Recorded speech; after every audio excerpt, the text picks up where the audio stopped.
Qual foi a pessoa mais preguiçosa que você já conheceu? Eu estava servindo em um navio de guerra da Marinha.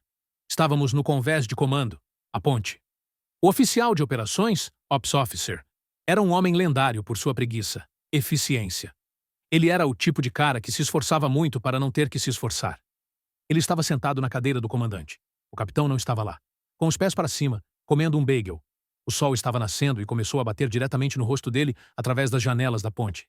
Ele estava visivelmente incomodado, piscando e tentando bloquear o sol com a mão. Normalmente, qualquer pessoa se levantaria e mudaria de lugar, ou puxaria uma cortina. Não ele. Ele pegou o telefone interno, ligou para a sala de navegação e disse calmamente: Navegação, aqui é a ponte. Mude o curso para 1-3-5. Navegação. 1-3-5. Entendido, senhor? O navio inteiro, milhares de toneladas de aço, começou a virar lentamente para a esquerda. O oficial ficou imóvel, comendo seu bagel, observando a sombra da moldura da janela deslizar lentamente pelo chão, subir pela sua perna, passar pelo seu peito, até cobrir o rosto dele, bloqueando o sol perfeitamente. Assim que a sombra cobriu seus olhos, ele pegou o telefone de novo. Navegação, aqui é a ponte. Mantenha o curso atual. Ele não moveu um músculo do corpo. Ele moveu um navio de guerra inteiro, só para tirar o sol dos olhos, enquanto tomava café da manhã. Naquele dia, eu conheci meu herói. Gente, qual foi a situação mais constrangedora que vocês já passaram? Eu tinha 22 anos quando descobri que nem toda família tem uma faca de cocô. Meus pais criaram o termo, eu tenho certeza. Pelo menos, eu nunca ouvi ninguém mais usar. Minha família é bem normal, saudável, de classe média alta, bem normal, exceto por este pequeno ritual doméstico. A faca de cocô era uma faca de cozinha velha e meio enferrujada, que ficava pendurada num prego no armário de roupa suja. Era para ser usada quando você fazia um cocô que era simplesmente grande demais. Você pegava a faca de cocô, cortava o cocô em pedaços menores e então dava a descarga. Era simples, era prático, era necessário. Acontece que eu estava na casa de um amigo. Eu estava no 2º ou 3º ano da faculdade. Fiz um número 2 daqueles épicos. Eu esperei. Não desceu. Eu dei descarga de novo. A água subiu perigosamente. Eu entrei em pânico. Então procurei pela faca de cocô. Não achei. Comecei a procurar nos armários, embaixo da pia nada. A casa só tinha um banheiro. Eu estava lá há muito tempo, e meu amigo começou a bater na porta. Eu disse: Ei, cara, onde vocês guardam a faca de cocô? Ele: Minha... O quê? Eu: A faca de cocô. Eu preciso dela. Sabe? Para cortar o cocô. Ele: O que diabos é uma faca de cocô? Eu: Cara, por favor, eu só preciso da faca de cocô. Aquela faca que sua família usa para cortar cocô. Ele ficou pálido e me disse, em termos muito claros, para nunca mais falar sobre facas de cocô. Vocês já foram pegos na mentira alguma vez? Contem aqui.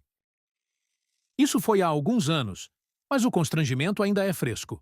Eu estava na faculdade, morando em um apartamento, e as testemunhas de Jeová batiam na minha porta todo sábado de manhã. Eu sou educado demais para bater a porta na cara deles, mas eu não queria conversar. Um dia, tive uma ideia genial. Eu falava um francês decente da escola. Na próxima vez que batessem, eu fingiria ser um estudante de intercâmbio francês, que não falava inglês. Sábado seguinte, 10 horas da manhã. Bate, bate. Eu abro a porta. São 2 homens simpáticos. Eles falaram: Bom dia, gostaríamos de falar com você sobre...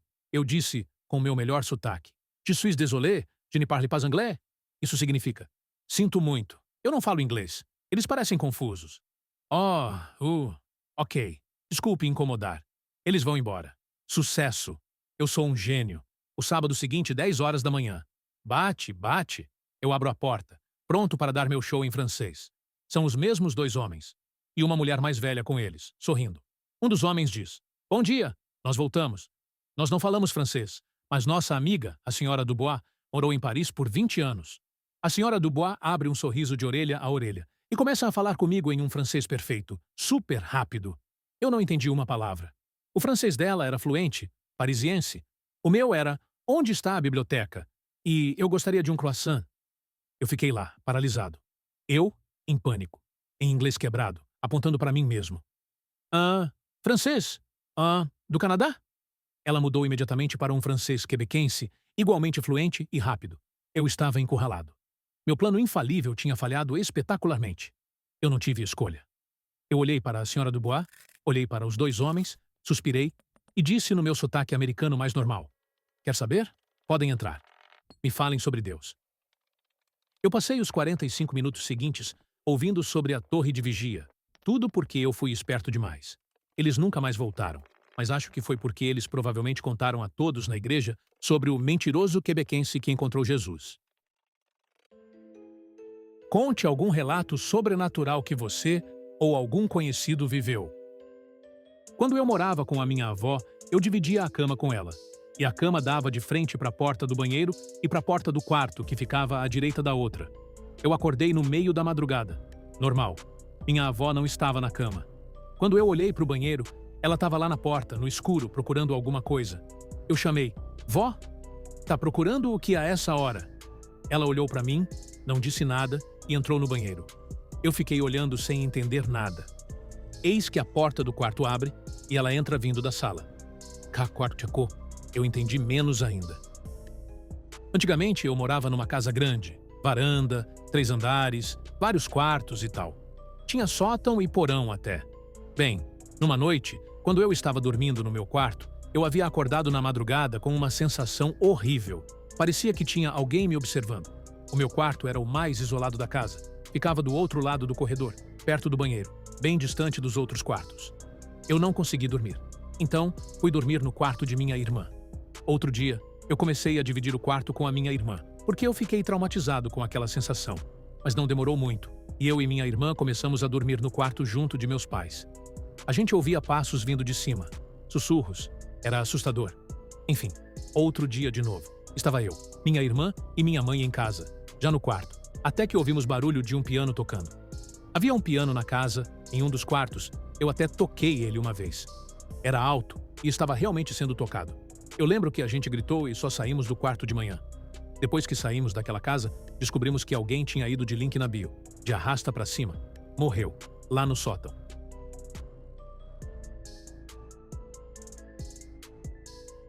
Já aconteceu algo bem engraçado com vocês? Contem aqui. Uma vez eu estava no cinema com uns amigos e um cara na nossa frente atendeu o celular 2 vezes. Na segunda vez, ele começou a conversar como se estivesse na casa dele. Aí um dos meus amigos soltou um "desliga essa p***", que causou uma reação em cadeia, e o cinema todo começou a xingar o cara. Ele desligou o celular e depois de um tempo, levantou e foi embora. Não lembro se eu tinha 16 ou 17 anos. Faltei da escola porque estava com sono. Alguém tocou a campainha algumas vezes e ignorei. Continuei dormindo. Acordei com um som de batida bem alto. Levantei para ver o que era, e na porta do meu quarto tinha um ladrão. Minha única reação, estando apenas de cueca e com sono, foi perguntar: "Pois não?" Ele saiu correndo e escapou por uma porta que ele arrombou enquanto eu dormia. Gente, qual foi a situação mais constrangedora que vocês já passaram? Eu tinha 22 anos quando descobri que nem toda família tem uma faca de cocô. Meus pais criaram o termo, eu tenho certeza. Pelo menos, eu nunca ouvi ninguém mais usar. Minha família é bem normal, saudável, de classe média alta, bem normal, exceto por este pequeno ritual doméstico. A faca de cocô era uma faca de cozinha velha e meio enferrujada, que ficava pendurada num prego no armário de roupa suja. Era para ser usada quando você fazia um cocô que era simplesmente grande demais. Você pegava a faca de cocô, cortava o cocô em pedaços menores e então dava a descarga. Era simples, era prático, era necessário. Acontece que eu estava na casa de um amigo. Eu estava no 2º ou 3º ano da faculdade. Fiz um número 2 daqueles épicos. Eu esperei. Não desceu. Eu dei descarga de novo. A água subiu perigosamente. Eu entrei em pânico. Então procurei pela faca de cocô. Não achei. Comecei a procurar nos armários, embaixo da pia nada. A casa só tinha um banheiro. Eu estava lá há muito tempo, e meu amigo começou a bater na porta. Eu disse: "Ei, cara, onde vocês guardam a faca de cocô?" Ele: "Minha... o quê?" Eu: "A faca de cocô. Eu preciso dela. Sabe? Para cortar o cocô." Ele: "O que diabos é uma faca de cocô?" Eu: "Cara, por favor, eu só preciso da faca de cocô. Aquela faca que sua família usa para cortar cocô." Ele ficou pálido e me disse, em termos muito claros, para nunca mais falar sobre facas de cocô. Qual foi a situação mais vergonhosa que vocês já passaram? Ao tentar jogar um pedaço de carne pela janela durante um jantar com a família da minha namorada. Isso aconteceu na primeira vez que fui conhecer os pais da minha namorada. Eles são uma família bem tradicional, old school. O pai dela é um cara sério, intimidador. A mãe dela fez um jantar especial. Bife. O problema é que a mãe dela cozinha bife até ele virar uma sola de sapato. Estava cinza, seco e duro. Eu cortei um pedaço grande, coloquei na boca e comecei a mastigar. E mastigar. E mastigar. O negócio não desmanchava. Quanto mais eu mastigava, maior ele parecia ficar na minha boca. Eu estava com uma bola de carne fibrosa na bochecha e não conseguia engolir sem engasgar. Entrei em pânico. Não podia cuspir no guardanapo na frente do pai dela. Então, tive uma ideia. O pai dela saiu da mesa para pegar mais vinho. A mãe dela foi para a cozinha. A minha namorada estava distraída. Eu estava sentado ao lado de uma janela enorme.